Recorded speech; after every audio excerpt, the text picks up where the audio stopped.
अच्छा, तो भाई लोग जितने लोग हमारे वीडियो को देख रहे हैं वो कहीं ना कहीं स्कूल में ज़रूर पढ़े होंगे।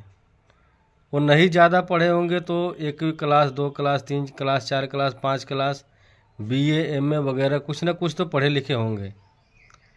और ये वीडियो आपके पास चल रहा है। आपसे सवाल है कि क्या पहले के ज़माने में जब हम लोग पढ़ाई करते थे, पहले के समय में जब पढ़ाई करते थे 90 के दशक में, तो उस समय रजिस्टर में नाम नहीं लिखा जाता था कि ऐसे ही लोग क्लास वाइज क्लास चला जाता था? उस समय भी तो रजिस्टर में नाम लिखा जाता होगा ना भाई। हमारा तो लिखा गया था। अगर एक क्लास में हम पढ़ रहे हैं तो अगली साल दूसरी क्लास में जब जाते थे तो रजिस्टर में नाम लिखा जाता था। लेकिन आज के समय में उस रजिस्टर में नाम चढ़ाने के लिए अगले साल नाम जो चढ़ेगा उसके लिए भी पैसा लगता है। क्या उस समय रजिस्टर खरीद के नहीं आता था और आज खरीद के आ रहा है? भाई रजिस्टर तो उस समय भी खरीद के आता था ना, और रजिस्टर आज भी खरीद के आ रहा है। हम शिक्षा पे सवाल नहीं उठा रहे हैं, न कुछ गलत कह रहे हैं। हम सिर्फ ये पूछ रहे हैं कि क्या उस समय रजिस्टर में नाम लिखाता था कि नहीं, और लिखाता था तो उस लिखाने के लिए पैसे क्यों नहीं लिए जाते थे?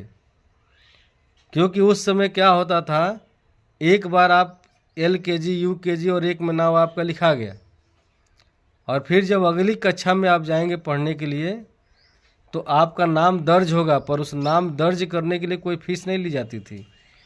सिर्फ आपका मंथली जो फीस लगता था वो लिया जाता था। और भी क्या होता था कि अगर अगर ये अप्रैल में पढ़ाई ख़त्म हो गई तो उस महीने तक का ही फीस लगता था लगभग। शायद आप लोग वीडियो देख रहे हैं तो कमेंट में बताएंगे कि कितना फीस लगता था। उस समय भी फीस जो है अप्रैल तक का लगता था, बल्कि मई और जून का फीस नहीं लगता था। लेकिन आज के डेट में देखिए, पूरे के पूरे 12 महीने का फीस जमा हो रहा है बच्चों का।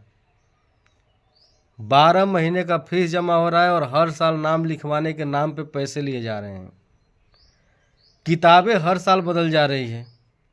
आखिर कौन सा नया हिस्टोरी तैयार हो रहा है, कौन सा हिस्टोरी आ गया है, कौन सा ऐसा विषय आ गया है कि हर साल चेंज हो जाता है? और होता है कि करप्शन नहीं हो रहा है। भाई करप्शन क्यों नहीं हो रहा है? आप देखिए कितना बड़ा करप्शन है। अब करप्शन सबसे ज़्यादा क्या है, किताबें भी जो आती है वो कहीं ना कहीं सेटअप रहता है। जो कंपनी किताबें देती है वहाँ से कमीशन सेट रहता है, उसमें मास्टर को भी मिल जाता है, कंपनी को भी मिल जाता है, उसमें कुछ काम लोग करते हैं उनको भी मिल जाता है। तो ये करप्शन नहीं है तो क्या है? अगर एक घर में 4 बच्चे रहते थे तो एक बच्चे के जो किताब होते थे उसी किताब से 4 लोग पढ़ लेते थे हर साल। अगला कक्षा में वो चला गया तो वो उसके भाई को हो गया, उसके भाई को, ऐसे करके पढ़ते थे। आप कहते हैं महंगाई बढ़ गया। महंगाई क्यों नहीं बढ़ जाएगा जब ऐसे ही करप्शन होगा? तो किताबें बदल जाती है, नाम लिखवाने के नाम पे लिया जाता है, उसके बाद से फीस 2-3 महीने का एक्स्ट्रा लिया जाता है, और इस पर कोई सवाल नहीं उठाता, सब खुशी से दे रहे हैं। कोई कहीं बोल ही नहीं रहा है कि भाई ऐसा नहीं होना चाहिए। अब क्यों नहीं बोल रहे हैं? आखिर मालिक कौन है? सरकार अगर करप्शन ख़त्म कर रही है हर जगह से, तो ये भी तो प्रदेश में ही हो रहा है। आप उन स्कूलों को क्यों नहीं जांच करते हैं, क्यों नहीं चेक करते हैं कि आखिर ऐसा क्यों होता है? अगर हम गलत बोल रहे हैं कुछ तो आप कमेंट में बताइए कि ऐसा नहीं होता है, लेकिन हमारे नज़र में ऐसा होता है। हमें लग रहा है, और लग कर रहा है, हमने देखा भी है कि ऐसा ही हो रहा है।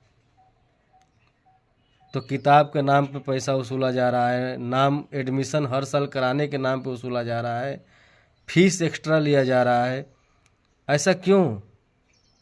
क्या पढ़ाई में कुछ नया ट्विस्ट आ गया है या कुछ और हो गया? हाँ ठीक है, टेक्नोलॉजी आ गया, पढ़ाई बढ़ गया, सब कुछ हो गया, फीस आप एक्स्ट्रा ले रहे हैं उसके लिए नहीं बोल रहे हैं। महंगाई के हिसाब है, जो लोग शिक्षा दे रहे हैं उन्हें भी चाहिए, तो जो फ़ी आप बढ़ा देते हैं उसका कोई दिक्कत नहीं है। लेकिन और भी बहुत सारे स्कूल है, टीचर्स हैं, ऐसे ऐसे व्यक्ति हैं जो कम फीस में भी लोगों को शिक्षा देते हैं। तो हम महंगाई के हिसाब से पढ़ाते हैं, सही है, लेकिन ये नाम हर साल एडमिशन कराने के नाम पे, और ये हर साल जो है कि 3 महीने एक्स्ट्रा फीस, और ये हर साल किताबें के बदलना, ये सही नहीं लग रहा है। बाकी आपकी मर्जी है, आप ऐसा कर रहे हैं तो शिक्षा आप नहीं दे रहे हैं बल्कि व्यापार कर रहे हैं। आप शिक्षा के नाम पे व्यापार कर रहे हैं, व्यापार चला रहे हैं। आप स्कूल नहीं चला रहे हैं, आप शिक्षा नहीं दे रहे हैं, बल्कि आप एक व्यापार चला रहे हैं। और शिक्षा आप देते हैं, गुरु हैं, तो भाई शिक्षा को शिक्षा की तरह से दिया जाना चाहिए। कहीं कहीं तो ऐसा है कि पता चलता है कि 2000 2500 में वही लोग पढ़ाते हैं जो कभी कुछ मतलब हाई स्कूल इस साल पढ़े और हाई स्कूल से पढ़ाना शुरू कर दिए, वो जानते भी कुछ नहीं है। अब जिनका 2-2,500 3,000 फीस हो, वो पढ़ाएगा तो क्या पढ़ाएगा। और उस विद्यालय में बच्चों का फीस ज़्यादा है और टीचर का कम है, तो क्या हो रहा है, इसको बिजनेस ही तो बोलते हैं। आप पढ़ाई के नाम पे, स्कूल के नाम पे बिजनेस कर रहे हैं। बिजनेस मत करिए। आप गुरु है, शिक्षा दे रहे हैं तो शिक्षा दीजिए ताकि बच्चों का उज्जवल भविष्य हो। सिर्फ बिजनेस के नाम पे स्कूल मत चलाइए, शिक्षा के नाम पे चलाइए और शिक्षा दीजिए, तब आप गुरु हैं। बाकी बातें कड़वी है, अगर सही लगे तो एक कमेंट ज़रूर कीजिएगा। आप लोग हर बार हम कहते हैं कि एक कमेंट करिएगा। अगर आपका कमेंट आएगा तो हमें भी लगेगा कि हाँ, कि मैं जो बता रहा हूँ वो सही दिशा में बता रहा हूँ या गलत दिशा में बता रहा हूँ, तो उस टाइप की जानकारी आपको मिलेगा। बाकी धन्यवाद, नमस्कार।